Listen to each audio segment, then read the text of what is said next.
Salam, vaxtınız xeyir olsun dəyərli tamaşaçılar. Hədəfdə müzakirə vaxtıdır. Artıq bütün dünya ictimaiyyəti Azərbaycanın haqlı və ədalətli mövqeyini, dəstəyini get-gedə artırmaqdadır. Elə bu məsələ ilə bağlı biz bir neçə gün bundan əvvəl Ermənistanın baş naziri Nikol Paşinyanın BBC telekanalına verdiyi müsahibə zamanı düşdüyü çətin vəziyyətdə və eyni zamanda proqramın aparıcısının Paşinyana tutarlı suallar ünvanlanmasını da nümunə göstərə bilərik. Elə söhbətimizin əvvəlinə, daha doğrusu başlamazdan əvvəl bir nümunə göstərə bilərik.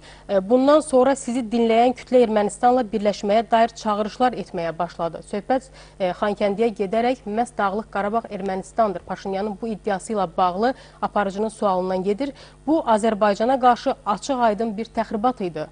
Və digər bir yanaşma, siz açıq-aşkar sülhpərvər deyilsiniz və təbii ki, söhbətimizin gedişində bu haqlı iradların hər birini davam etdirəcəyik. Ən əsas məqam ondan ibarətdir ki, bu ittihamları Paşinyana Azərbaycan tərəfi deyil, neytral bir ölkənin nümayəndəsi, hətta bəzi məqamlarda bəlkə də ermənipərəst təsir bağışlayan bir ölkənin nümayəndəsinin sualından gedir.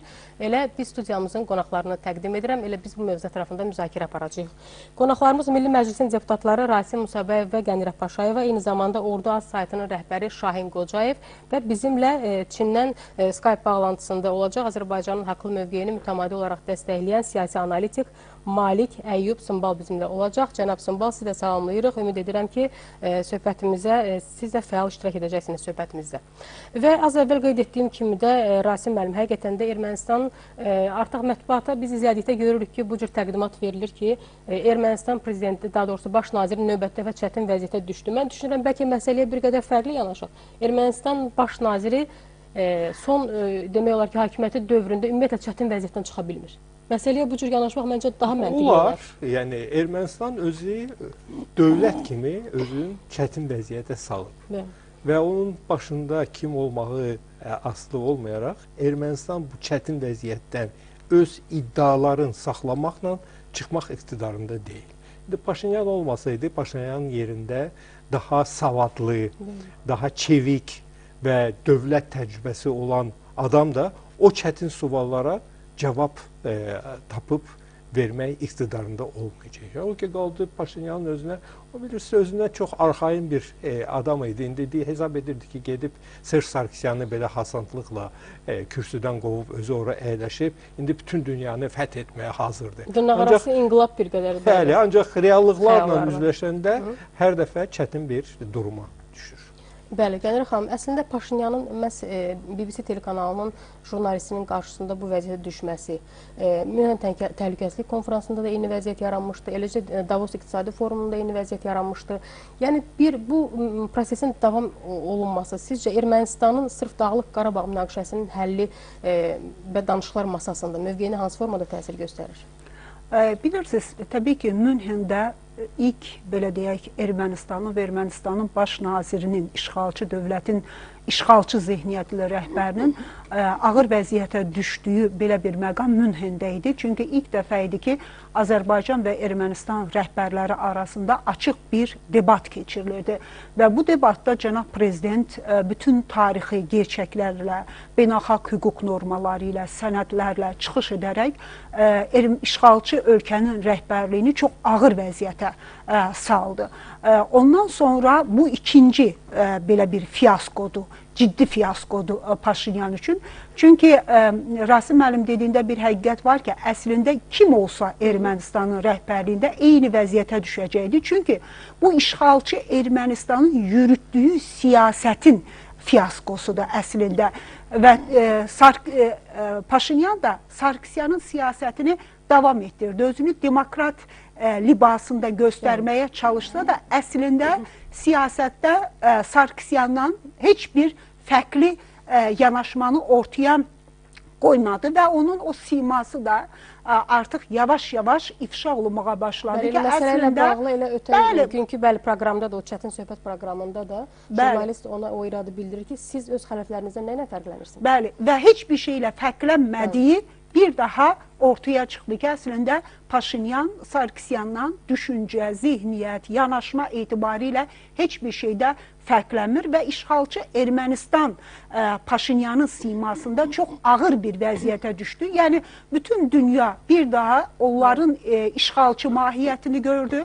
Ermənistan rəhbərliyinin təxribatçı mahiyyətini gördü. Çünki jurnalist çox ciddi şəkildə ona Xankəndiyə gedib, niyə siz Qarabağ Ermənistandır kimi təxribatı açıqlama verirdiniz, Azərbaycana qarşı təxribat. Çünki bu torpaqlar Azərbaycanın ərazi bütövlüyü kimi bütün beynəlxalq təşkilatlar dünya tərəfindən tanınır və sizin bu açıqlamanız bir ciddi bir təxribat idi sualının qarşısında heç bir cavabı vermədi. İşğalçı Ermənistanın törətdiyi cinayətlərə görə üzr istəmə yanaşmasında heç bir cavablar verə bilmədi. Çünki əlində heç bir argument yoxdur. Nə tarixi gerçəklik, nə beynəlxalq hüquq normaları ilə heç bir argumentlər yox idi və ona görə də bütün həqiqətlər, gerçəklər, beynəlxalq hüquq, tarixi gerçəklər Azərbaycandan yana idi. Əslində aparıcı reallığı, real vəziyyəti ondan soruşurdu. Amma bu reallıq Azərbaycanın yanı olduğu üçün... Bəli, biz oradan bir hissəni zəhmət olmasa rejissorumuz təqdim etsin. İzləyək, sonra Şahin müəllim sizə sualım olacaq. You proposed to look at reality. Reality is that in the moment of the start of this conflict, 19%, 18% of population of Nagorno-Karabakh. Şahin, necə qarşılanıb Ermənistanda? Çünki mütəmadi olaraq erməni dilli mətbuatı siz ümumiyyətlə izləyirsiniz. Necə qarşılanıb Paşinyanın? Ümumiyyətlə Paşinyanın çıxışı az öncə qeyd edildiyi kimi adətən daxili auditoriya ünvanlanır və pafoslu çıxışlara hesablanır. Ermənistan daxilində həm müxalifət nümayəndələri olsun, istər ictimai nümayəndələr olsun, Paşinyanın çıxışını çox ciddi şəkildə ələ salırlar və ilk növbədə qeyd edirlər ki, Paşinyanı xatırlatmaq lazımdır ki, Paşinyan daxili auditoriyada danışmır. Beynəlxalq məsələləri beynəlxalq auditoriyaya çıxardır və bunu açıq şəkildə də rəzillik, rusvaçılıq adlandırırlar və hətta Ermənistanın əsas müxalifət partiyalarından olan partiya nümayəndəsi Edmond Marukyan da çıxışında bildirir ki, Paşinyan erməni cinayətləri ilə bağlı xüsusilə heç bir təksib vermədi və bu ilk növbədə Ermənistanın fiaskosudur, tarixi gerçəkliyi ortalığa qoymasıdır, Ermənistan rəhbərliyinin dilinlə ortalığa qoymasıdır. Yəni, bu kimi məsələlər düşmən ölkə tərəfində birmənalı olaraq müsbət qarşılanmır. Paşinyanın imicinin daha da zədələnməsi. Paşinyanın artıq imicindən söhbət gedə bilməz. Yəni, heç bir imici yoxdur onun. Yəni, 2018-ci ildə inqilab baş verdi, inqilabi bir euforiya mövcud idi. Ətrafda kütlə ilk növbədə hamımız yaxşı bilir, kiçik bir kütlədən ibarət idi. Sadəcə olaraq Sarkisyan və Paşinyan cütlüyünün mən burada xüsusi bir məqamı vurğulamaq istəyirəm. Xüsusi bir gediş etməsi və Paşinyanı ilk növbədə həbs etməsi, güya həbs etməsi, arqa planda danışıqlar Paşinyana hakimiyyətin təhvil verilməsi və növbəti məqamda Qənirə xanımın dediyi kimi Sarkisyan siyasətinin davam etdirilməsi və bu siyasətin bütün vektorlar üzrə davam etdirilməsinin şahidi oluruq və yalnız Paşinyan yox, az öncə qeyd etdilər, Sarkisyanın hakimiyyəti dövründə də Azərbaycan jurnalistlərinin bu haqdalıqda yalnız yaşanmayıbdır. Yalnız Azərbaycan jurnalistinin belə cavabına vaxtilə Sarkisyan cavab verə bilməyib. Qeyd edək ki, xatırladaq həmin məqamı ki, Azərbaycan jurnalisti soruşur ki, erməni əsgəri Qarabağda nə edir? Sarkisyan ona dolayı cavablar verir və cavab verə bilməzlər bu suallara. Fərq etməz o, haqdalığın verilişi olsun, bizim qarşımızda olsun və yaxud da digərinin qarşısında olsun. Beynəlxalq hüquq var və bunu tənzimləyən sənədlər var. Hər şey göz qabağındadır, işğalçı var, işğalçıya dəstək verən ölkə var. Bu qədər. Həqiqətən maraqlıdır. Mən istərdim ki, söhbətimizin bu yerində elə bizim virtual qonağımız cənab Sımbal da bizə qoşulsun. Cənab Sımbal, bir daha hər vaxtınız xeyir olsun. Salamlayırıq sizi. Welcome you, Mr. Sımbal. How are you? Bəli, istərdik ki, siz də məhz Azərbaycanın bilirik ki, mütəmadi olaraq haqlı mövqeyini dəfələrlə öz çıxışlarınızda, araşdırmalarınızda və yeri gələndə müəyyən platformalarda dəstəkləyirsiniz. İstərdik ki, Ermənistanın xüsusilə Tovuz təxribatından sonra hərbi təxribatlarından sonra Azerbaijan and we would like to hear your point of view about the aggression action of Armenia. BBC telekanalına müsahibəsində çətin vəziyyətə you know, last interview with the Prime Minister of Armenia, and we know he is position, his behavior is completely wrong, and we would like to hear your position about this, Mr. Simbal. Thank you very much taking me in the Hadaf, and Hadaf proqramında məni dəvət etdiyinizə görə təşəkkür eləmək istəyirəm. Mən hesab edirəm ki, bu müsahibə Paşinyan üçün ciddi problemlər yaradıb. Öz xalqı ilə, təbii ki. Davam edin, bəli. Continue, please. Continue, please. Yes, please. Can you hear me? Of course, you are Bəli, going to continue, please. Yes, why here? Yeah. So this interview will definitely create a big problem for Pashinyan because he was keep lying and lying to his people. Paşinyan üçün ciddi problemlər yaradacaq. Çünki çoxlu səhvlər buraxdı həmin müsahibə zamanı. His election mandate in which he has been given the mandate for establishing a peace with Azerbaijan. O seçkilər vaxtı Azərbaycanla sülh yaradılacağı haqqında müəyyən sözlər vermişdi. Amma son vəziyyətdə biz görürük ki, bu istiqamətdə ciddi nailiyyətləri yoxdur. Due to the economic problem and to resolve the economic problem of the Armenians. Bu Ermənistanın daxilindəki iqtisadi problemləri də həll edə bilmir və bu da bura əlavə olunmalıdır. Azerbaijan and Georgia deal with the COVID-19. Azərbaycanın və Gürcüstanın COVID-19 mübarizədə qazandığı nailiyyətlər göz qabağındadır. Nicholas Pashinyan to his country, and he is badly exposed in front of the world that Armenia has a peaceful gesture toward Azerbaijan. O əksinə Azərbaycanla təxribata əl atdı Azərbaycana qarşı və burada müəyyən kəmərlərdən də söhbət gedirdi ki, bu da özünün daxildəki vəziyyətinin gərginləşməsi ilə nəticələnir. Bu hesab edirəm ki, cənab Paşinyan üçün çox ciddi mənfi nəticələrə gətirəcək bir addımlar kimi xarakterizə olunmalıdır və bu fikirləri sizə bildirmək istərdim. Bəli, təşəkkür edirik cənab Simbal. Ola bilsin ki, biz söhbətimizin gedişində yenə də sizə sual ünvanladıq. Və Rasim müəllim, həqiqətən də çox belə qəribə bir situasiya yaranıb, nə mənada. Çünki biz ötən gündə Ermənistan tərəfinin davranışlarını izləmək imkanımız oldu. Xüsusilə separatçı Dağlıq Qarabağ rejiminin rəhbərinin Azərbaycanın ikinci ən böyük şəhəri olan Gəncəni vurmaqla hədələməsi. Ermənistanın bu blefinin arxasında nə dayanır? Yox, indi bildiyiniz kimi bunlar əlavə Azərbaycanın işğal olunmuş ərazilərindən yol çəkmək istəyirlər. Onlara konkret çatdırılıb ki, bu işi başladığı halda dağıdılacaq. Bunlar isə deyirlər ki, indi biz də indi nə eləyə bilərik? Bu düşünməlidir ki, tamam, Azərbaycanın bunların indi Gəncəyə 2 dənə, 3 dənə bilmirəm mərmisi gəlib çatacaq, çatmayacaq. Ancaq bunun müqabilində Azərbaycanın ümumiyyətlə Xankəndini xəritədən silmə imkanı var. Onların hər mərmisinə bizim 100 mərmi ilə cavab vermə imkanımız var.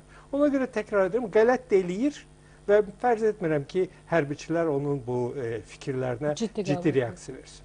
Gönül xanım, nədir bu blefin arxasında dayanan əsas səbəb? Bilirsiniz, mən də Rasim müəllimlə eyni fikirləri bölüşəcəm. Çünki işğalçı əslində Ermənistan Tovuz hadisələrində, yəni Tovuz istiqamətdə hücum və təxribatlarının cavabını çox ağır aldılar. Mən hesab edirəm ki, bu aldıqları bu cavabdan doğan bir isterika var. İkinci, Rasim müəllim dediyi bir məqam var ki, indi onlar da bir məsələ ortaya atmaq istəyirlər ki, biz də bunu edə bilərik. Amma işğalçı Ermənistanın hər təxribatı daha ağır cavablar Azərbaycan tərəfindən veriləcəyini Ali Baş Komandan açıq şəkildə söylədi ki, bütün gərəkən cavablar ən ağır şəkildə veriləcək. Ona görə mən düşünürəm ki, bu bir populizmdir, populist bir açıqlamadır. Daxili auditoriyaya daha çox hesablanmış və ya Azərbaycana qarşı bir bu təxribata açıqlamalarla belə deyək, yanaşma bir üsuludur. Bunun arxasında heç bir ciddi güc dayanmır. Heç bir ciddi onların bu imkanları yoxdur. Rasim müəllim dediyi kimi hansısa bir bölgələrə ata bilərlər. Necə ki, Tovuz istiqamətində bunu elədilər, amma çox ağır cavabını aldılar. Azərbaycanın bugün gücü, imkanları elə bir səviyyədədir ki, yetəri qədər cavab verərlər. Baxın, Tovuz təxribatlarından həmən sonra Rusiyadan başladı silah-sursat gəlməyə. gördülər ağır, aciz vəziyyətə düşürlər, başladılar ki, kollektiv təhlükəsizlik müqaviləsi təşkilatını cəlb eləməyə və s. Çünki işğalçı Ermənistanın artıq gücsüzlüyü sadəcə hərbi sahədə də deyil. Əgər siz BBC-yə müsahibədə gördünüz nə dedi? Dedi ki, pandemiya ilə mübarizədə ən zəif, ağır vəziyyətdə olan, ən pis vəziyyətdə olan ölkələrin biridir Ermənistan. Yəni Ermənistanın bugün iqtisadi vəziyyəti, sosial vəziyyəti, hərbi imkanları, bunlar Azərbaycanla üz-üzə durmağa güclü, belə deyək, demək olar ki, yox səviyyəsindədir və cənab prezidentin o çağırışı var idi. Bu çox vacib çağırış idi. Dedi ki, gəl tək-tək gəl üz-üzə dayanaq, tək olaraq çıxın. Çünki Ermənistanın belə bir imkanları heç vaxtı olmuyor. Ermənistan hər zaman arxasındakı havadarlara əslində arxalanmışdı. Baxın, yadınızdadırsa 1997-ci ildə Rusiya Dövlət Dumasının Müdafiə Komitəsinin sədri Lev Rokhlin özü bu açıqlamanı vermişdi. Hətta komissiya qurulmuşdu bu qalmaqallı açıqlamadan ki, 90-cı illərdə Rusiya Ermənistana 1 milyard ABŞ dolları dəyərində qarşılıqsız silah, sursat verilir və ümumi liderimiz Heydər Əliyev 97-ci ildən Lev Rokhlin bu açıqlamanı verəndən sonra buna ciddi şəkildə öz etirazını ortaya qoymuşdu. Komissiya yaradıldı və s. Onun da heç ciddi bir açıqlamaları olmadı. Yəni, davamlı olaraq bu dəstəkləri Ermənistan alıb. Ermənistan amma o dövrdə Azərbaycanın gücü, imkanları yox idi. Azərbaycan çox zəif idi. Ordumuz yox idi, dövlət idarəçiliyi çox zəif bir haldaydı. Ona görə bu addımları ata bilib Azərbaycan torpaqlarını işğal edə bilmişdilər. Amma bugünkü Azərbaycan fərqli bir Azərbaycandır. Bugün Azərbaycanın ordusu 50 ordunun içərisinə girən bir ordudan söhbət gedir və həm aprel hadisələri, sonra Tovuz istiqamətindəki hadisələr göstərdi ki, Azərbaycan belə deyək, işğalçıya hansı səviyyədə cavab vermə gücündədir və o dəqiqə həmin o işğalçı zehniyyət arxasındakı havadarları mütləq dəstəyə çağırır və onların dəstəyindən yararlanma meyillərində olur. O ki, qaldı Paşinyana, siz biraz öncə sual verdiniz, əslində siyasətçi kimi özünü bitirdi. Yəni, mən düşünürəm ki, Sarkisyan, Paşinyan üçün payız çox, belə deyək, çox gərgin keçəcək. Çünki onun savadsızlığı, siyasi təcrübəsizliyi, üstülərik qərbə, belə deyək, özünün bir demokrat libası ilə təqdim etmə meyilləri vardı ki, o artıq fiyaskoya uğradı. Qərb mətbuatında siz məsələn dünənki vəziyyəti gördünüz. Açıq şəkildə Ermənistan və Ermənistan rəhbərliyi, siz təxribatçısınız, təxribatla məşğulsunuz, cinayətlər törədirsiniz, işğalı bitirmirsiniz.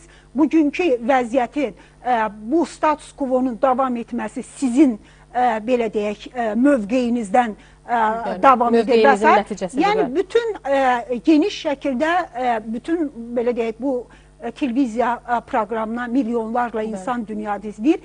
Bir daha Ermənistanın və rəhbərliyinin bu, belə deyək də, mövqeyinin fiyaskosu getdi. Ona görə biz vurarıq, nə edərik? Bunlar populist açıqlamalardır. Özləri də çox yaxşı bilirlər ki, o açıqlamaların arxasında heç bir gücləri yoxdur. Əgər belə gücləri olsaydı, Tovuz hadisələrində cəmi 3 gün keçməmiş, qaçıb kollektiv təhlükəsizlik müqaviləsi təşkilatından, Rusiyadan və s. bu dəstəkləri istəməzdilər. O gücsüzlük idi ki, bizi Azərbaycanın əlindən xilas eləyir. Daha çox çağırışı idi ki, atəşə tutmaq, bu məqamlarda var. Yəni, təxribatdakı daxili vəziyyətdən diqqəti fərqli yerə yönəltmək, bu da onlara çox ağır başa gəldi. Bəli, Şahin müəllim, istərdim sırf hərbi nöqteyi nəzərdən Ermənistanın bu cür hədələri biz Mingəçevir su anbarını partlada bilərik və yaxud da Gəncəni bombalaya bilərik. Bax, bu cür iddiaları yanaşsaq, yəni Ermənistanın maksimumu hansı səviyyədədir, sırf hərbi nöqteyi nəzərdən? İşinə bir də qeyd edək ki, Paşinyanın öncə, bu hakimiyyət qurulmamışdan öncə də Sarkisyanın dövründə bənzər bəyanatlar kifayət qədər səsləndirilib və Müdafiə Naziri Seyran Ohanyanın nazir olduğu dönəmdə də bu Mingəçevir su anbarının vurulması, enerji nəqliyyat infrastrukturunun vurulmasına yönəlik açıqlamalar, təxribatçı açıqlamalar verilib və ilk növbədə siz hərbi baxımdan qeyd edirsiniz. Mən ona görə biraz məsələyə fərqli yanaşacağam. İlk növbədə Ermənistanı buna həvəsləndirən amillərə baxmaq lazımdır ki, Ermənistan nəyə görə bu tipli açıqlamaları verir? Düşünək, 2016-cı il aprel döyüşlərindən sonra İskəndəriyə operativ taktik raket komplekslər verilir və bu komplekslər təbii ki, M-lərdən geri qalır, ondan sonraki modifikasiyadan geri qalır və hətta M-ləri də nəzər salsaq, Rusiya-Gürcüstan müharibəsində öz dəqiqliyini ümumiyyətlə göstərməyibdir. Və Azərbaycan buna İsraildən, Loradan operativ taktik raket komplekslərinin alınması ilə, Belarusdan Polonezya akslarının alınması ilə kifayət qədər effektli cavab veribdir. Yalnız Polonezi hesablasaq, Loranı qatmıram. Yalnız Polonezi hesablasaq, Rasim müəllim bildirdiyi kimi Xankəndini yerlə bir edə bilərik. Yəni onun bir paketi buna bəs edir. Və dəqiqliyinə qaldıqda isə İskəndər yerlərdən kifayət qədər yarıs olaraq ATK qarşısında kifayət qədər yüksək dəqiqliyə malikdir və bu sınaqlarda özünü göstəribdir. Qaldı Gəncənin vurulması. Gəncənin vurulmasından öncə bu Azərbaycan tərəfindən döyüş zamanı səsləndirilən məlum bəyanatları düşmən bütün ölkələrdə bəyan edir, car çəkirdi ki, Azərbaycan infrastrukturu vurmaqla bizi hədələyir. Əslində, nüvə terrorizmlə məşğul olan bir ölkənin ərazisindən dəfələrlə Gürcüstana daşınmalar həyata keçirilib və orada hələ də müəyyən məlumatlara görə hazırda Amulsarda ixtişaş baş verir və Amulsardan çıxarılan uran hesabına orada müəyyən çıxışlı bombalar hazırlanır. Təbii ki, bizim mövqeyimiz istənilən səviyyədə əsaslıdır. Lakin Ermənistan tərəfə baxdıqda isə gəlin düşünək, bunlar yalançı görüntülər çıxartdılar Tovuz döyüşlərindən sonra ki, güya Azərbaycan istiqaməti yaşayış məntəqələrini vurur, amma hazırda bu adamların özləri Gəncə kimi böyük bir şəhəri, mülki sakinlərin yaşadığı bir şəhəri hədələməklə məşğul olur. Bunun arxasında nə yatır? Təbii ki, SKAT və yaxud da İskəndər operativ yerdən istifadənin tətbiqindən söhbət gedə bilməz. Əsas məsələ, birinci qondarma qurumda bu məlum qondarma seçkilərdə bu şəxsin seçilməsi, mən adını çəkmək istəmirəm, bu şəxsin seçilməsi və bu şəxsin legitimliyinin, təbii ki, legitimliyindən söhbət gedə bilməz. Bütün dünya tərəfindən qınanılması və bu şəxs özünü mediada tanıtmalıdır, bu şəxs özünü beynəlxalq auditoriya və yaxud PR-ınla məşğuldur. Və biz buna, mən deyərdim ki, bir növ cavab verməsəydik daha yaxşı olardı, biraz ürəyi daha da partlayardı. Çünki bundan öncə də Goranboyun ərazilərinə iddialar səsləndirmişdi. Bundan öncə, bu son açıqlamadan öncə Şuşaya güya o dırnaqarası mərkəz daşıyacaqlarını bildirmişdi. Bu kimi məsələlər hərbi nöqteyi, bu informasiya baxımından hərbi nöqteyi nəzərdən baxdıqda isə bu kimi məsələlər təbii ki, Azərbaycan ordusunun hazırda keçirdiyi təlimlərdən qorxusunu göstərir. Çünki düşmən yaxşı anlayır ki, nəinki düşmən ətrafda olan bütün qonşularımız yaxşı dərk edir ki, artıq dövr dəyişib və dövr aprel dövründəki kimi, müharibəsindəki, o döyüşlərindəki kimi anidən baş verməyəcək. Biz öz daxili ərazilərimizdə əməliyyatlar aparmaq hüququna malikik və buna heç bir gözlənilməzlik qatılmayacaq. Çünki faktiki olaraq bəli, artıq məlumdur ki, Qənərə xanımın da dediyi kimi payız çox isti keçəcək və sadəcə olaraq özlərində bir balaca müəyyən edib təskinlik tapmaq istəyirlər ki, görürsən bu nə vaxt başlayacaq? Biraz da bizi qızıqlandırıb müəyyən mənada əməliyyat sirlərinin sızdırılmasına da çalışa bilərlər. Bu kimi məsələlər, yəni ümumi yanaşsaq, təbii ki, populist yanaşmada, amma özlüyündə arxa nahiyədə müəyyən məsələləri ehtiva edir. Bərdəxası məqamlar da var. Təbii ki, buna ilk öncə ATƏT-in Minsk qrupunun həmsədrləri reaksiya verməlidir. Kimdir olaraq? Bəli. Elə mən çox təəssüf ki, eyni sözü deyəcəm ki, bunlar çox təəssüf ki, turist təşkilatı belə deyək, adından, turist təşkilatı görüntüsündən çıxa bilmirlər. Nə Paşinyanın addımları, təxribatçı açıqlamaları, hərəkətləri, nə sizin vurğuladığınız bu açıqlamalara biz ATƏT-in Minsk qrupunun həmsədrlərindən ciddi bir reaksiyalar görmürük. Bilirsiniz, Bu nəyi gətirir? Bu artıq Azərbaycan cəmiyyətində ciddi bir məsələni gətirir. Azərbaycan cəmiyyəti artıq ATƏT-in Minsk qrupu həmsədrlik institutunun bu şəkildə istəmir, ləğvini istəyir. Çünki etimad demək olar ki, bizi söhbət etimaddan da getmir. Baxın, həmsədrlik institutundakı ölkənin biri işğalçı Ermənistan Azərbaycan torpaqlarını işğaldan azad etmək yerinə hücum edir, təxribat törədir və Azərbaycan bu təxribatlara cavab verir. Ayın 17-sindən Rusiyadan, həmsədrlərdən biri bu qədər silah-sursat daşınır Ermənistana. Bu qədər silah-sursat daşınır və cənab prezident, Rusiya prezidenti Vladimir Putinə telefon zəngində də bir daha Azərbaycanın milli maraqlarını ciddi şəkildə ortaya qoyaraq bu mövqeyi göstərdi ki, Azərbaycanın milli maraqlarına zidd addımlar olanda hansı ölkə və onun rəhbərinin də kim olmasından asılı olmayaraq Azərbaycan və Azərbaycan rəhbəri ciddi şəkildə öz prinsipal mövqeyini və etirazını çatdırır. Və cənab prezident də Azərbaycan dövlətinin, xalqının ciddi narahatçılığını Rusiya rəhbərliyinə çatdırdı ki, Azərbaycan xalqı anlamır ki, həmsədr ölkə, həmsədrlərdən biri işğalçı ölkəyə, işğalçı Ermənistana bu təxribatların fonunda ki, ayın Ermənistan təxribatlar törədir, Azərbaycan buna cavab verir və bu qədər silah-sursat daşınır. Ona görə də təbii ki, Rusiyanın artıq bu addımı nə həmsədrlik anlayışından, prinsipi ilə üst-üstə gəlmir, nə heç bir beynəlxalq norma və prinsiplərlə üst-üstə gəlmir.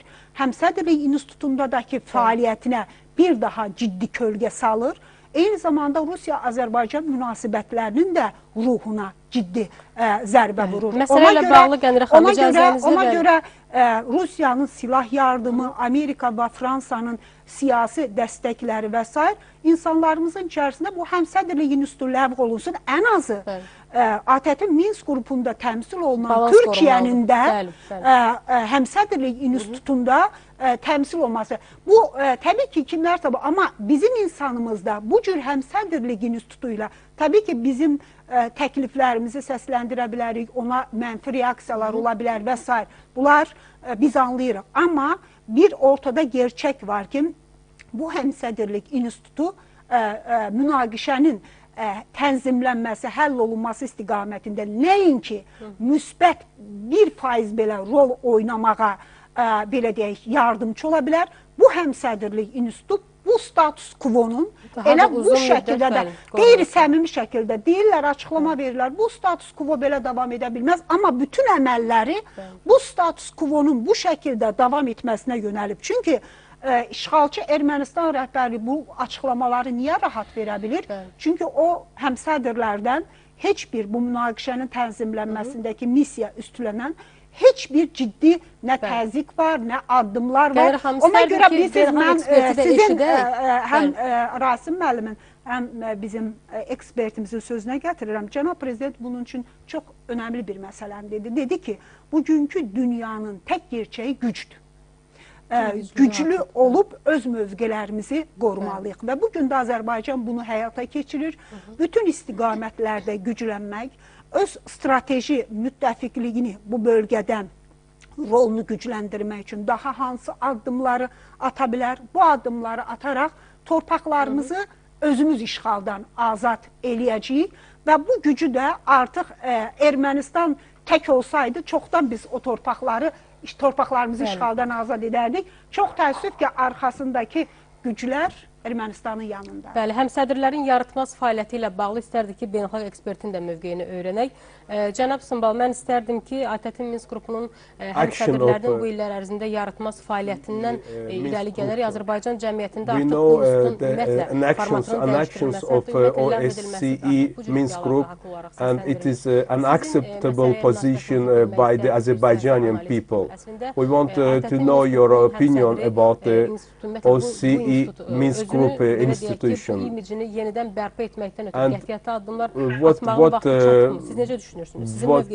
What steps must take the OSCE Minsk group for the resolution of this conflict?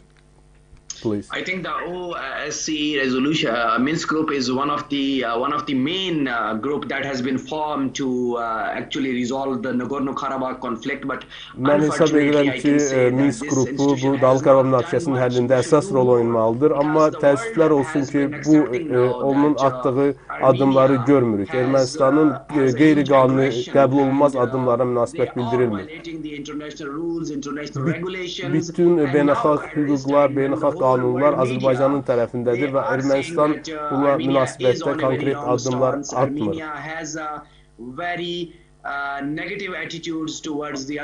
Amma Ermənistan Azərbaycana qarşı çox mənfi münasibət bəsdirir və belə bir vəziyyətdə ATƏT-in Minsk qrupu öz ciddi münasibətini bildirməlidir, xüsusilə də Ermənistanın son bu təxribatına qarşı. Biz bilirik ki, BMT-nin Təhlükəsizlik Şurasının qətnamələri var, Dağlıq Qarabağ və 7 işğal olmuş rayonun qeyd-şərtsiz azad olunmasını tələb edir və Minsk qrupu da məhz fəaliyyətini bu istiqamətdə qurmalıdır. Bəli, təşəkkür edirik Cənab Sümbal. Minnətdarıq ki, vaxt ayırıb bizə suallarımızı ətraflı Thank you very much, Mr. Sümbal. We would like to thank you. Gəlin baxalım da. Minsk qrupu deyiləndə və onun həmsədrlər öz Xarici İşlər Nazirliyin orta səviyyəsində diplomatdılar. Onların durub bəyanat versələr də birgə, o bəyanatın elə də bir gücü yoxdur. Təbliğatı baxımdan diplomatik hansısa bir Azərbaycana ola bilsin ki, üstünlüğü versin. Ancaq onlarınla bu bəyanatına cavab verərək Ermənistan durub qorxub, indi işğaldan əl çəkib torpaqdan çıxası deyil. Söhbət mahiyyətcə həmsədirlər yox, həmsədir dövlətlərin mövqeyindən gedir. Və bunu təmin etmək vacibdir. O ki, qaldı Türkiyənin həmsədirlərə qoşulmağı, mən bunun əleyhinəyəm əslində. Necə əsaslandırırsınız? Deyim sizə də, indi həmsədir olan ölkələrin iki dövlətlə də diplomatik əlaqələri də olmalıdır və azı zahirən də özlərini elə bil ki, tərəfsiz göstərməlidir. Mənim düşüncəmə görə Türkiyə ilə Azərbaycanın müttəfiqi kimi qalsın və gedib bu həmsədirlik və biz o həmsədrlikdən əldə heç bir xeyir görməmişik. Gedib Ermənistanla diplomatik əlaqələr yaratmaq, münasibətləri bir obyektiv görüntü yaratmağa heç bir ehtiyac yoxdur. Bəs Rusiyanın Ermənistana belə deyək ki, Rusiyanın Azərbaycanla yox, blokda ancaq Azərbaycanla diplomatik əlaqələri var. Azərbaycanla da silah satır. Biz istəyirik ki, Türkiyə də özünü Rusiya kimi aparsın. Xeyr, hər bir halda Türkiyə ilə Azərbaycanın müttəfiqi qoy qalsın və durub indi yenə deyirəm, ortada getsin ermənilərlə də nəsə danışsın, bizlə də nəsə danışsın, ehtiyac yoxdur. Türkiyənin konkret mövqeyi var. Türkiyə deyir, mən Azərbaycanın arxasındayım və Azərbaycanın müttəfiqi qalmağı bizə kifayətdir. Onda belə çıxır ki, yenə də Minsk qrupu həmsədrliyinin ümumiyyətlə bu məsələdə hardasa müəyyən bir pozitiv dinamika əldə etmək üçün belə deyək, əsas vermir Qənirə xanım. Necə yanaşır məsələyə? Mən səmimi deyirəm, mən ATƏT-in Minsk qrupu həmsədrlik institutundan bu münaqişənin həlli istiqamətində heç bir müsbət addım gözləmirəm. Özəlliklə son Tovuz hadisələri fonunda həmsədr dövlətlərin, mən o həmsədrlərin şəxsi belə deyək. Onların hər biri bir dövlətin təmsilçisidir əslində, Qənirə xanım. Bəli, həmsədr dövlətlərin yanaşmasını, mövqeyini gördükdən sonra açıq şəkildə mən həmsədrlərin hər hansı bir müsbət rol oynayacağını heç bir zaman gözləmirəm. Məncə Azərbaycan cəmiyyətində artıq heç bir şey gözləmir. Ümumiyyətlə danışıqlar prosesindən Azərbaycan cəmiyyəti artıq heç bir müsbət belə deyək, bir nəticə gözləmir. Çünki Ermənistanın rəhbərliyinin açıqlamaları, mövqeləri və s. ortadadır.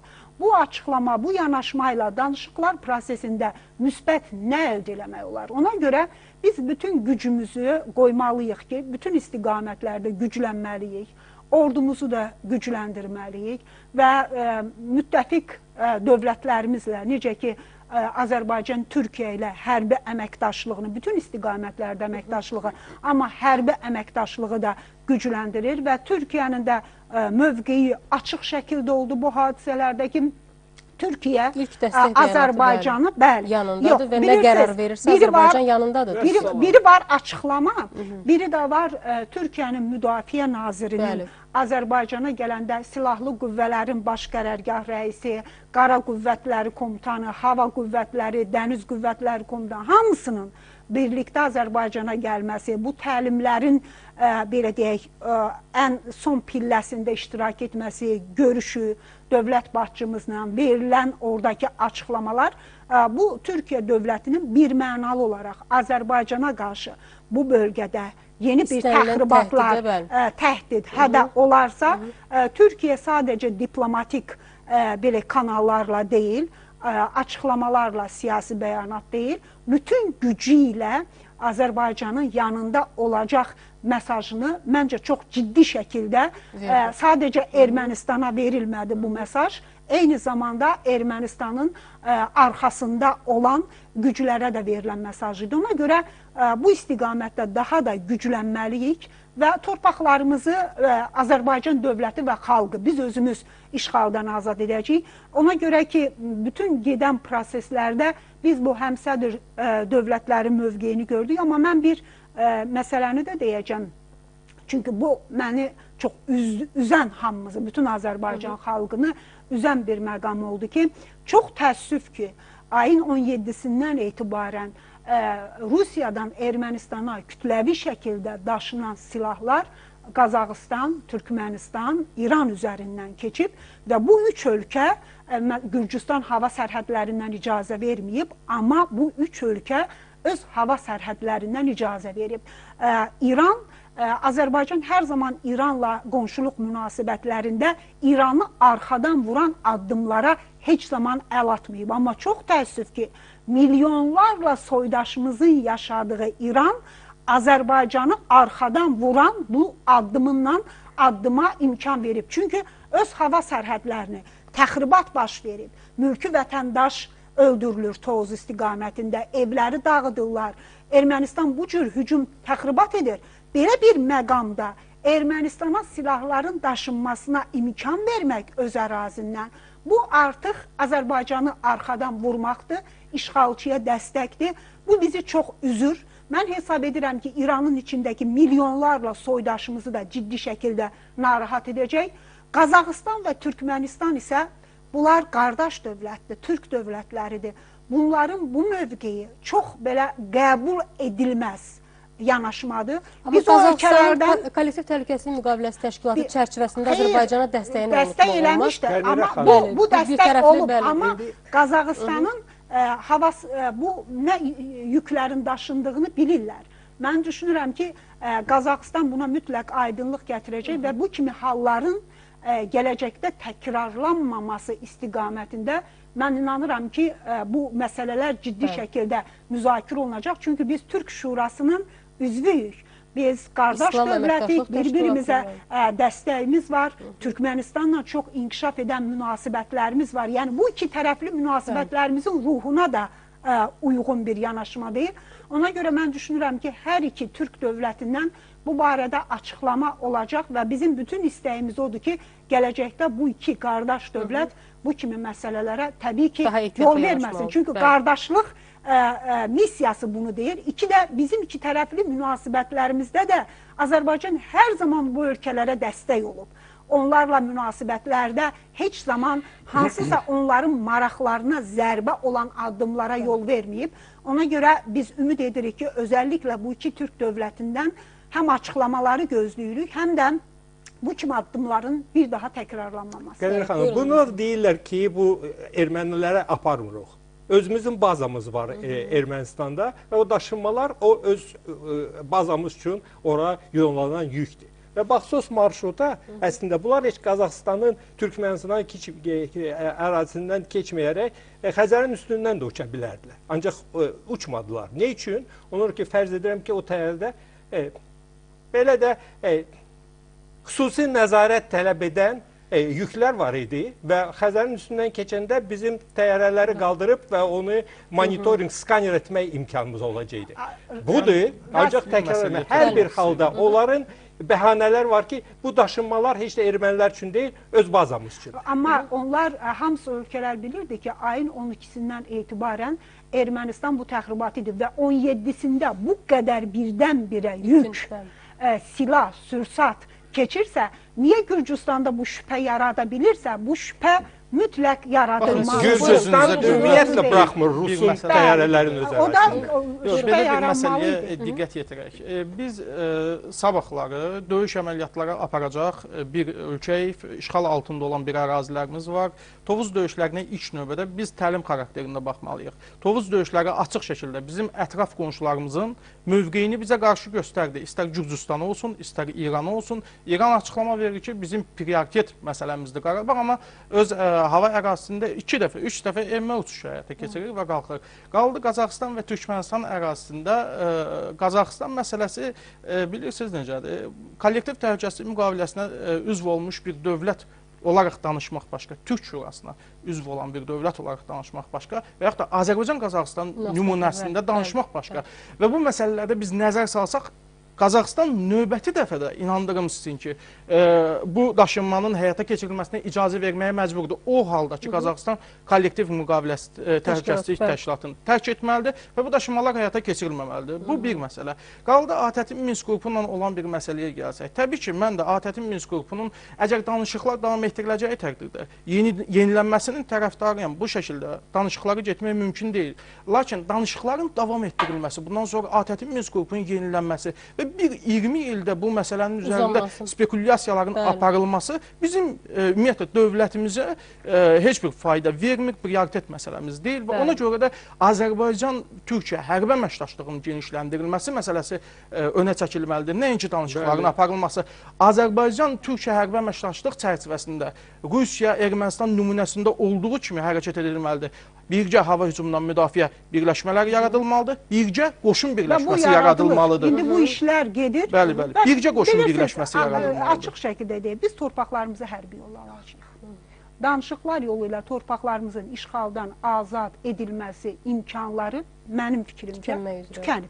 Tükənmək üzrə də deyil, tükənib. Biz torpaqlarımızı hərbi yolla azad etməliyik və Tovuz hadisələri sizin dediyiniz kimi bizim qarşımıza bir şey qoydu. Biz Türkiyə ilə Rasim müəllim də elə hamımız bunu dedik. Rusiya necə ki orada bir ittifaqlar var. Bizim ittifaqımız Türkiyə iləndir. Yəni biz Türkiyə ilə hərbi ittifaqımızı gücləndirməliyik və Türkiyə deyəndə biz Türkiyəyə sadəcə qardaş, amma o deyir sahədə torpaqlarımızı biz işğaldan azad edəcəyik və hərbi əməkdaşlığımızı, gücümüzü artırmalıyıq. Rasim müəllim az öncə qeyd etdi ki, təyyarələr əslində 2, sonra 7, sonra isə 9 avia reysin aparıldığı bildirildi. Bunun ilk 3-ü, ilk ikisi 17-sində iyul ayının sonlarına doğru 3-ü, 4-ü, avqustda isə 3 uçuş həyata keçirilir. Bu uçuşlar Rusiya tərəfi təbii ki deyəcək ki, 102-ci bazı üçün həyata keçirilir. Amma bir məsələni xüsusilə Rusiya tərəfinə çatdırmaq lazımdır ki, 97-ci il, 96-cı il daha doğrusu Rusiya hərb bazasından 102-ci bazadan kifayət qədər kütləvi sayda zirehli texnika Ermənistan ordusuna ötürülüb. Mən xüsusi bir məsələni diqqətə çatdırıram. S-300 raketlərinə aid komponentlər ötürülübdür, reaktiv mərmilər, o cümlədən bir divizyon Kub zenit raket kompleksi ötürülüb və sonra məlum oldu ki, bu ötürülmə nəticəsində Kub Dağlıq Qarabağda işğal altında olan ərazilərdə yerləşdirilib və biz bu məsələdə xüsusilə bir qətiyyətli mövqe qoymalıyıq ortalığa. Rusiya öz, bəli, Rusiya, bilirsiniz, bu növbəti, təbii ki, növbəti mərhələdə biz bunu tələb etməliyik. Bu məsələlər Levroxnildəki kimi məmalı ölümlərlə nəticələnməməlidir. Mən başqa bir məsələni diqqətinizə çatdırıram. Bu, hazırda həyata keçirilən təchizatla yanaşı Ermənistan dolayı yollarla, qara bazarla, Qarabağa silahlar daşıyır. Biz dəfələrlə yazdıq, biz öz saytımızda da, redaksiyada da yazdıq. Yordaniyadan OSA zenit raket komplekslərinin alınması, burada da Rusiya faktoru var.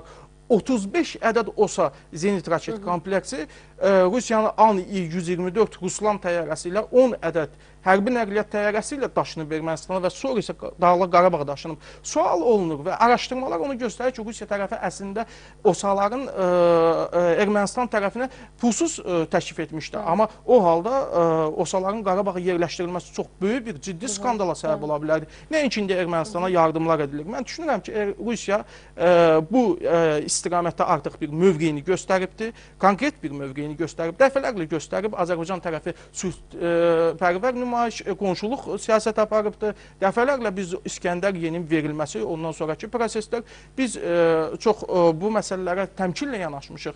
Lavrovun verdiyi açıqlama fonunda son Ermənistanda yaşanan qalmaqal üzərindən isə silah daşınmasının həyata keçirilməsi əslində Rusiyanın əsl siyasi, hərbi siyasi rəhbərliyinin əsl üzünü göstərir. Mən düşünürəm ki, nəinki danışıqlardan söhbət gedə bilməz artıq. Birbaşa olaraq və mən artıq əminəm ki, bununla bağlı ciddi şəkildə işlər görülür və hər birimizin də istəyi əslində budur. Sadəcə olaraq mən şəxsən bunu bildirəm ki, artıq tərəflərin düşünürəm ki, mövqeyinin müəyyənləşməsi ortalıqda. Türkiyənin Suriya, Liviya, İraq istiqamətində apardığı əməliyyatlar və həmin əməliyyatlar çərçivəsində həftə qüvvələrini dəstəkləyən Rusiyanın məğlub olması, İdlib ətrafında Əsəd qüvvələrini dəstəkləyən Rusiyanın məğlub olması, İraq ətrafında PKK birliklərinə dəstək verən Rusiyanın məğlub olması, YPG ofisləri Moskvada fəaliyyət göstərdi. Bunu heç kim dana bilməz.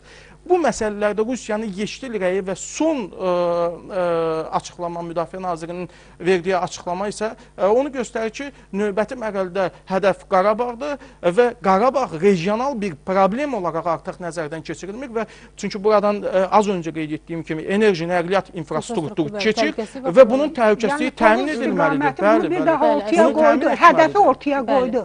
Bəli, biz yenidən söhbətimizin əvvəlinə qayıdaq. Fəridə xanım, istərdim ki, bəli, Hard Talk çətin söhbət proqramında Paşinyanın o çətin vəziyyətindən bir epizodu daha izləyək.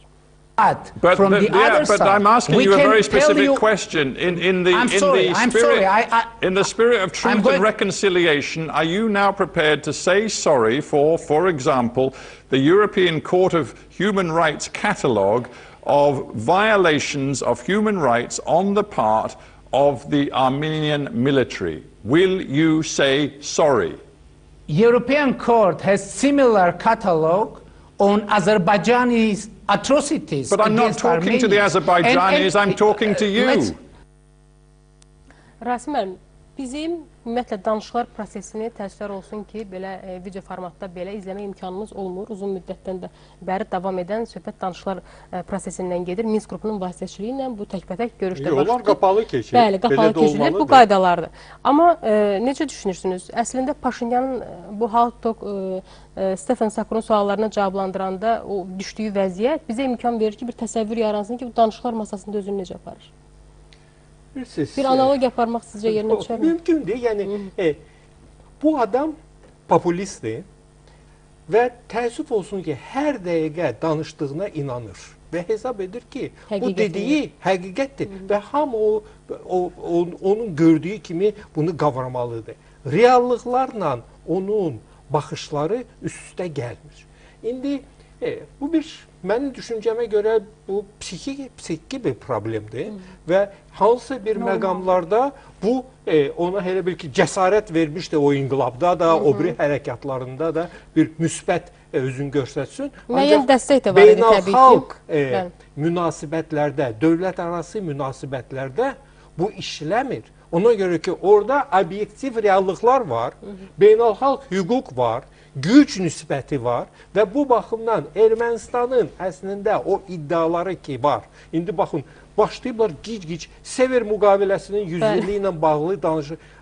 O biri ölkələr səndən qat-qat güclü Yunanistan Sever müqaviləsini dilə gətirmir. Sən gəlib burada nəsə bunu ilə bağlı nəsə söz demək niyyətindəsən. Yəni gülünc iddiaları bunların indiyə kimi bunların beynini zəhərləyib. Sadəcə olaraq bu vaxta kimi erməniləri ələt kimi istifadə ediblər. Bunların başlarını sığallayıblar ki, bu istifadəni davam etmək üçün. Bunlar isə hesab edirlər ki, yox, dünya da bunlar gördüyü kimi dünya bütün hər problemləri görməlidir və bunların istəklərini həyata keçirməlidir. İkincisi təhlükə ondan ibarətdir ki, bunlar daimi zarıyırlar ki, bir zərər çəkən tərəf olmuşuq 100 il bundan qabaq. Azərbaycan hesabına bizi kompensasiya edir. Mümkün deyil və indi bunların qorxusu ondan ibarətdir ki, Azərbaycan, fərz edirəm ki, Azərbaycan prezidenti Putinlə danışığında əslində göstərmişdi ki, sabah bizim Türkiyə ilə o yaxınlaşmağımız hərbi birgə çıxış etməyimizə görə bizi qınamayın. Ona görə ki, siz riyakarlıq edirsiniz. Bir tərəfdən sülhdən danışırsınız. Bir tərəfdən hər bil ki, Paşinyanı qınayırdılar o Tovuz hadisələrinə görə. Ancaq altdan hiss olunur ki, siz orada test edirdiniz və bu işlərin arxasında durmuşdunuz. Və biz hər şeyi olduğu kimi görürük. Bu idi. Yəni, mən Rasim müəllimlə %100 razıyam ki, Cənab Prezidentin əslində o zəng zamanı söhbətin mövzusu və verilən mesajlar məhz buna xidmət edirdi ki, Azərbaycan xalqı bu riyakarlığı anlaya bilmir, qeyri-səmimiliyi anlaya bilmir yanaşmalardakı. Çünki düşünün ki, burada fərqli açıqlama deyib, sonra nə oldu bu silah sursatı Tovuz hadisələrindən biraz öncə siz öz bazanıza bu qədər göndərmirdiniz və birdən-birə sizin niyə ehtiyacınız yarandı ki, bu qədər məhz ayın 17-sindən başlayaraq bu qədər, bunun haraya getdiyini hamı bilir. Çünki bunu zaten Rusiyanın öz içərisində bir zaman Dövlət Dumasında Müdafiə Komitəsinin rəhbəri özü açıqlamışdı ki, 1 milyard ABŞ dolları məbləğində qarşılıqsız silah sursatın Ermənistana verilməsindən söhbət gedirdi. Ona görə də təbii ki, bu məsələləri Cənab Prezident Azərbaycan dövlətinin, xalqının maraqlarını ciddi çatdırmaqla həm də Rusiyaya bu mesaj verildi. Bu Rusiya-Azərbaycan münasibətlərinin, yəni Azərbaycan hər zaman normal olmasında tərəfdar oldu. Amma bu Rusiya-Azərbaycan münasibətlərinin yanaşmasına zərbə vuran bir addımdır və bu zərbəni biz sadəcə belə qəbul etməyəcəyik, yəni üstündən ötüb keçməyəcəyik. Biz bu zərbəni, bizə arxadan vurulan zərbənin fərqindəyik. İndi burada ayrı bir şey ki, Minsk qrupunun həmsədrlik institutundakı fəaliyyətinə uyğun deyil və s. Bunları bir tərəfə qoyaq, bizə arxadan zərbə vuruldu. Biz də bu zərbənin fərqindəyik və Rasim həm dediyi kimi, kartların hamısı açıldı ki, əslində bir şey deyil, sonra arxada başqa bir şey ol. Mən hesab edirəm ki, Tovuz hadisələri əslində bölgədəki bütün oyunları tam şəklində, açıq şəkildə ortaya qoydu və bizim bundan sonra necə addımlamamız istiqamətində çox ciddi şəkildə mənzərəni də ortaya çıxarmış oldu ki, əslində açıqlamalar, danışıqlar və əməllər çox fərqli bir vəziyyətdə olduğu Tovuz hadisələrində bəzi ölkələrin ortaya çıxdı. Və təbii ki, Azərbaycan da bunun mesajını verdi ki, biz bu hadisələri sadəcə belə deyək, qəbul eləmədik, qəbul etməyəcəyik. Buna qarşı bizim yanaşmalarımızda, bizim siyasətimizdə, Rasim mənim dediyi kimi yanaşmalarımızda və s. də biz də öz addımlarımızı atacağıq. Azərbaycan dövlətinin milli maraqlarına çərçivəsində bu addımları atacağıq. Amma sizin bu addımlarınızın da nə olduğunun yaxşı fərqindəyik mesajı ciddi şəkildə verilmiş oldu və indi ən vacib məqam bundan sonrakidir. Mən niyə bayaqları Qazaxıstan bu addımı mənim üçün gözlənilməz oldu demədim. Amma ən azı Serbiya ən yüksək səviyyədə nümayəndə göndərdi. Azərbaycana ki, iki tərəfli münasibətlər, Azərbaycanla iki tərəfli münasibətlərin ruhuna uyğun. Ona görə mən düşünürəm ki, Qazaxıstanın da, hər hansı bir Qazaxıstan və Türkmenistanın da bu bir qalmaqaldır. Bu qalmaqalla bağlı təbii ki, Azərbaycanın bu ölkələrdən reaksiya gözləmək, bir yanaşma gözləmək bizim haqqımız var ki, biz gözləyirik ki, bunlar hansı argumentləri ortaya atacaq? Çünki bayaqları çox yaxşı dedi ki, məsələyə bir kollektiv təhlükəsizlik müqaviləsi üzvü Qazaxıstandan baxmaq olar, Türk Şurasının üzvü Qazaxıstan çərçivəsində baxmaq olar, Azərbaycan-Qazaxıstan münasibətləri çərçivəsindəki Azərbaycan həmişə bir mənalı olaraq bütün beynəlxalq məsələlərdə Qazaxıstanın yanındakı rolunu göstərib.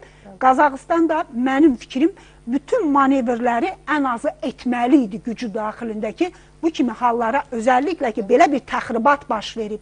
Bütün dünya bundan danışır. Mülki vətəndaş ölür, evlər dağıdılır və Ermənistan açıq-açığına bunu BBC-nin Hard Talk-unun aparıcısı bunu bilir. Paşinyana bunu deyir. Bizim ətrafımızdakı dövlətlər doğrudan mı Ermənistan rəhbərliyinin, Ermənistanın bu təxribatının nə olduğunun fərqində deyil. Ona görə təbii ki, mən hesab edirəm ki, deyir, hər bir mənfi hadisədə bir önəmli məqamlar da var. Bu kartların bu qədər açılması Azərbaycan üçün gələcək addımlarımızın atmada müəyyən mənada vacib faktorlar da var. Biz mövcud vəziyyəti imkana çevirməliyik. Baxın, deyirlər ki, indi Serbiya deyib ki, biz Azərbaycana ermənilərdən indi 5 dəfə, 10 dəfə çox silah satmışıq. Rusiya da deyir ki, biz sizə də satırıq. Fərq var, söhbət qiymətdən getmir. Biz Ermənistanın torpağını işğal etməmişik. Siz işğalçıya dəstək verirsiniz. Mahiyyət budur və bundan yayılmaq olmaz. Bəli, zəhmət çıxsın bizim torpaqlarımızdan, istəyirsə 10 qat silah satırlar. Bəli, 50 qat Söhbət budur və biz bu məsələni daimi vurğulamalıyıq ki, işğalçıya dəstək bu o deməkdir ki, işğalda iştirak. Və bu məsələdə təbii Azərbaycan prinsipial baxmalıdır. Və baxın, Gürcüstan bizim reaksiyamızdan sonra partlayıcı maddələri hansı ki deyirdilər ki, bunlar geoloji işlər üçün istifadə olunmalıdır, buraxmadı, geriyə döndü, təyyarələri buraxmadı və düşünürəm ki, Serbiyada gələcəkdə bu məsələdə təkcə Serbiya yox, ayrı ölkələr də var ki, Ermənistana dolu, İordaniyada o birisidir. Bu məsələlərdə daha indi təkcə hansısa bir xırda qazanc güdməyəcəklər, siyasi və Azərbaycanla münasibətləri də gözlərinin qarşısına gətirir. Bilirsiniz, açığı Azərbaycan biraz bu mövqeyini qoyur. Ermənistandan qazanmanızın müqabilində Azərbaycanı itirmək. Ermənistandan qazandıqlarınız Azərbaycanı itirməyinizdən nə qədər faydalı ola bilər? Çünki bizim üçün ölkələrlə münasibət vacibdirsə, onlar üçün də Azərbaycanla münasibətlər çox önəmlidir. Və Azərbaycan, cənab prezident bunu açıq şəkildə dedi ki, biz bu faktoru ciddi şəkildə öz siyasətimizdə nəzərdən keçirəcəyik və ona görə də Rasim müəllim dedik məsələ ki, biz də cəmiyyət olaraq ümumiyyətlə hər zaman bunu diqqətdə saxlamalıyıq və təbii ki, bu ölkələr, Azərbaycanın bu reaksiyası bəzi ölkələr üçün çəkindirici addımlar olacağına, bəziləri üçün deyil. Amma ən azı bəzi ölkələr bu məsələlərə daha diqqətlə yanaşacağına mən ümid edirəm. Bəli, Şahin müəllim, istərdim qısaca olaraq sırf NATO-nun ən güclü ordularından biri və Qafqazın ən güclü ordusundan, Cənubi Qafqaz regionunun ən güclü ordusu, Azərbaycan-Türkiyə hərbi birliyi və gücü və digər qarşı tərəfdə isə, belə deyək ki, hərbi nöqteyi nəzərdən demək olar ki, çox zəif vəziyyətdə olan Ermənistan, amma Rusiyanın dəstəyi. Bax, belə bir müqayisə aparsaq, əslində balans kimin xeyrinə olacaq? Aprel döyüşlərindən sonra mən biraz tarixə önəm verirəm. Çünki müəyyən müqayisələrin aparılması üçün bu çox önəmlidir. Balansın pozulmasının şahidi olduq. Növbəti mərhələdə Tovuz döyüşlərindən sonra balans pozulur. Bu balans hansı səviyyədə pozulur? Radioelektron mübarizə vasitələrinin çatdırılması səviyyəsində pozulur. Bu o səviyyədə olan bir müharibə olacaq ki, bunu biz texnoloji müharibə adlandıracağıq və hazırda bu baş verir kiçik bir miqyasda, amma faktiki olaraq Azərbaycanın və Türkiyənin birgə, xüsusilə Türkiyənin az öncə qeyd etdiyim kimi Suriya, Liviya istiqamətində tətbiq etdiyi avadanlıqlar, taktiki gedişlərin Azərbaycanda tətbiq olunması məsələsi təbii ki, Rusiya və Ermənistan hərbi siyasi dairələrini ciddi şəkildə narahat edir. Səbəblər müxtəlifdir. İlk növbədə ən önəmli məsələlərə biz toxunduq. Bir məsələ qaldı silah bazarında. Rusiyanın silahlarının satışları və satış həcmlərinin azalması, o cümlədən Qərbin qoyduğu Rusiya silah müəssisələrinə sanksiyalar fonunda, məsəl üçün Ermənistanda Kalaşnikov zavodunun açılmasını göstərə bilərik. Bu kimi məsələlərdə Ermənistan, Rusiya sıx əməkdaşlıq etməyə davam edir. Tovuz döyüşlərində xırda bir məsələ var ki, Aviopro saytı var, ixtisaslaşmış bir hərbi sayt idi. Onlar məlumat yaydı ki, Tovuz döyüşlərində qarşı tərəf Ermənistan, yəni Rusiyanın konteyner tipli radarlarından istifadə edirlər. Məsələ bundan ibarətdir ki, növbəti mərhələdə Rusiyanın Ermənistandan aldığı bu avadanlıqlarla Azərbaycan və Türkiyənin birgə hərbi əməkdaşlığına kölgə salmağa çalışacaqlar. Yəni ən azından bu silah bazarını, silah alış-satış həcmini aşağıdan bir balaca qurtarmağa çalışacaqlar. Amma düşünmürəm ki, bu baş versin. Suriya və Liviyada kifayət qədər Türkiyə yalnız öz hərbi hava qüvvələrini deyil, pilotsuz uçuş aparatlarının tətbiqi ilə bunun qarşısının alınacağını göstərdi. Bilirsiniz, bunu sonda deyək ki, Türkiyədə 92-ci illərin Türkiyəsi deyil. Yəni bəzən bu məsələ olanda Türkiyə bugün çox güclü bir regional oyuncudur. Həm də çox cəsarətli regional oyuncudur. Yəni heç bir təhdiddə geri çəkilmədi. Ən son Liviya hadisələrində bir daha göründü ki, Türkiyə geri çəkilmir. Öz milli maraqlarından geri çəkilmir. Azərbaycan da geri çəkilmir. Və Azərbaycan məsələsində də əslində verilən mesaj çox, çünki niyə? Biri var ki, sizin gücünüz yoxdur, bir mesaj verirsiniz. Onu ciddi qəbul etmirlər. Amma bugünkü Türkiyənin mesajı Suriyada, İraqda, Liviyada bu günləri üz-üzə dayanan, belə deyək, Türkiyənin verdiyi mesajın necə bir mesaj olduğunun fərqindədirlər. Çünki bunu verən ölkənin gücünü bilirlər artıq. Və o gücünlə bərabər o qətiyyətini də gördüyü zaman mən elə gəlir ki, burada Azərbaycanın Tovuz hadisələrindən sonra bütün bu baş verənlərin fonunda Azərbaycanın bölgədə mövqeyi zəifləmədi, daha da gücləndi. Azərbaycan Türkiyə ittifaqı ilə bu bölgədə daha güclü şəkildə biz gələcəyə doğru gedəcəyik. Elə belə olan halda əslində elə Paşinyanın Hard Talk müsahibəsində daha doğrusu nümayiş etdirdiyi stresi də müəyyən mənada başa düşmək olar, o stres vəziyyəti də. Hörmətli qonaqlarımız, təşəkkür edirik hər birinizə. Bir daha xatırladım ki, studiyamızın qonaqları Milli Məclisin deputatları Rasim Musabbəyev, Qənirə Paşayev və eyni zamanda Ordu Az saytının rəhbəri Şahin Qocayevlə müzakirə apardıq. Salamat qalın.